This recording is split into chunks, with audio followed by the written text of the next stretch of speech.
remember when I first achieved my MDRT at my age of 24, I received a lot of calls and texts to congrats on my success. There's one particular I remember until today, and it keeps motivating me. Do you guys want to know what's the contents about? Hanbin, how much have you purchased for the last policy to complete your MDRT?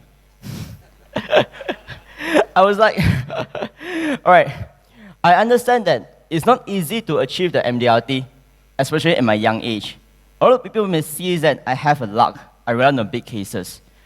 When it comes to second years, some people may see that maybe I have a potential. Third years, what it shows? It shows that at least I know something, how and what should I do to make it consistently. There's nothing to be proud when achieve the first year of MDRT. We should start worry and plan for the second and the third year. When I was 22 years old, I decided to join this industry before I graduate from uni. As usual, I have a lot of so-called career consultants. They'll give me a lot of suggestions, even though job offerings. They are right. I'm too young to join the industry. I don't have any big markets. I don't have any high-end markets. The only natural market that I have is my schoolmates. So that I have to do a cold call. Anyone of you like cold call here? No one likes, right? But this is the best thing I think that it's a good way to learn how to accept the rejection from the prospect and how to handle the objections. It's also a good way to learn how to present yourself, present your knowledge in just a few minutes. All right? So because of the first batch of the clients, they perceive the values, they perceive my services, I managed to extend my markets into the family members. So throughout these 2 years of efforts, I noticed that this is not good enough for me to complete my MDRT. I sit down and I do the analysis on my existing client base. I found out that some of them, actually, they have ability. They own for the business. Even though they are working for the big company, I managed to get a lot of referrals from them. This is how I achieved my MDRT. I slowly increased my case size from 2.2K to 3.3K. Do you think 3.3K is big enough to do MDRT? No, right? So my main strategy is based on the family markets because I have to secure the number of cases. This is my main strategy. Therefore, I have to complete at least 140 cases in a year to complete my MDRT until today. When I see 140 cases, every 1st of January, I start doing the goal settings. I will crack in my head. I ask myself, is it really that much of a client for me to close outside the market? I don't know. Seriously, I don't know. So I break it down 140 cases, break it out into my months. If I need to get 11 to 12 cases in a month. If by a week, every week I need to close 2 to 3 cases. What I want to emphasize here is that try to focus on the small achievement that company sets for you. When you combine it all together, it will become a big achievement, which is an MDRT. Target the number of cases. My agency manager always says that I work like a cow, no day, no night. All right, but there's a good thing. What's the good thing is about I will have a strong customer database. I will get the sales easily from repeat sales from existing clients, build out my COI, and get referral easily. If a case surrender or lapse, it doesn't affect much on my PR and the commissions. Just imagine, if you have 140 individual cases at this year, you will have 140 families behind them for you to targeting, which is your new prospect. What's the bad thing? I receive a lot of calls to update on their nominees, change of address, servicings, claims. All right. So this is what I'm facing right now. And customer management on a renewal sends a birthday wish to the policy owner, life insurance, or even the beneficiaries. But this all can be done if you hire a PA. This is not a big issue. What the main challenge I'm facing now is, this is my main challenge. How can I upgrade my level up again? It's no longer about the sales idea or strategy. This is how I want to improve my knowledge to up level my markets again. New refers. This is a strategy after I do the cold call. All right. Do any one of you want to give a guess on my closing ratio? Do you expect I close every prospect that I meet? My closing ratio is about 5 to 1. Every 5 prospects that I meet, I close 1 case. Okay? If in a bad time, I need to see 8 prospects, I only can close 1 case. So I need to have a lot of new refers. Okay, this is my prospect listing. Look like ham choi, am I? Okay. For me, I think the prospect, when getting a new referrals, we must be very sensitive enough to be getting the referrals. Do you expect your clients or COI to give you the referrals automatically? No, right? They are not like us. They are not getting training. They are not to be insurance agent.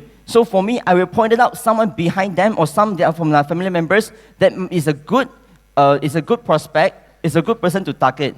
Okay? So selling close the case is not the end. Getting the referrals is only our goal for the appointments. From this of the prospect listing, it shows me that I will sit down and analysis that it shows me that 60% of my sales, it come up from my every month of a referrals. I always believe that if a person they want to purchase an insurance from you, it can be close 3 appointments to 4 appointments time. If more than 4, they reject on the times again. All right? So getting 10 referrals in the week and 40 in the referrals in a month is a must for me. So how about to those that prospect name that I cannot be close? What do we do? So this is my daily work. I will categorize them in the group A, okay, group B, and group C.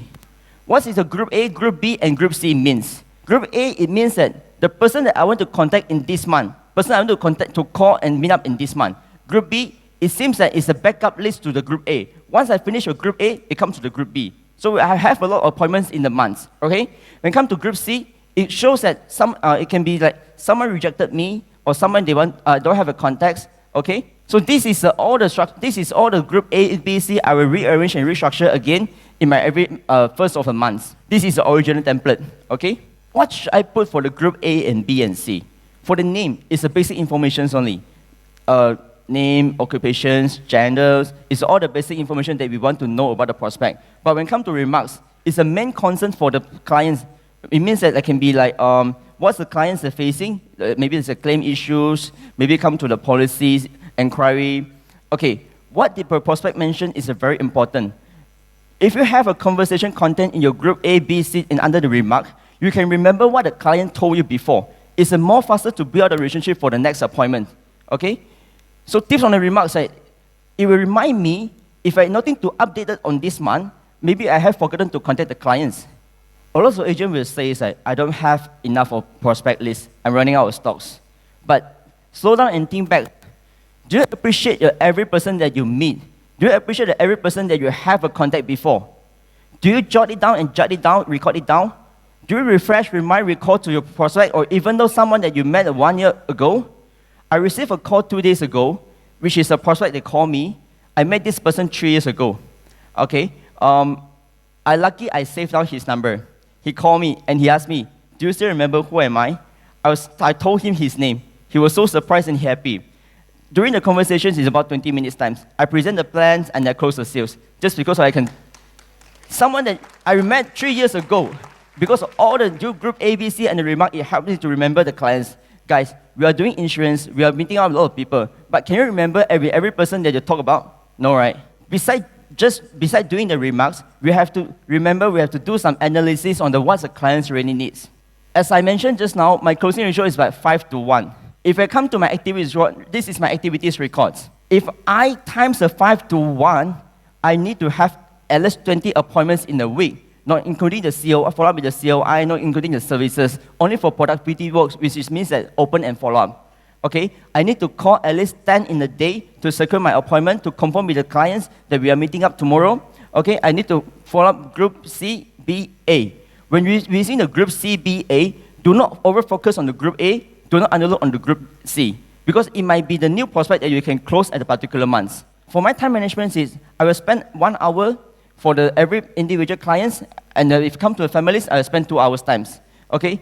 Make sure that you have 20 quality appointments is very important in this business. Young is no longer an excuse to be MDRT. People will jealous if you achieve an MDRT at our young age, because just imagine that we'll have a lot of space to grow. We'll know the patterns, we can amend it, we can make it better than others. If you know when you can do it better at a young age. Okay, just work it harder and put more efforts right now.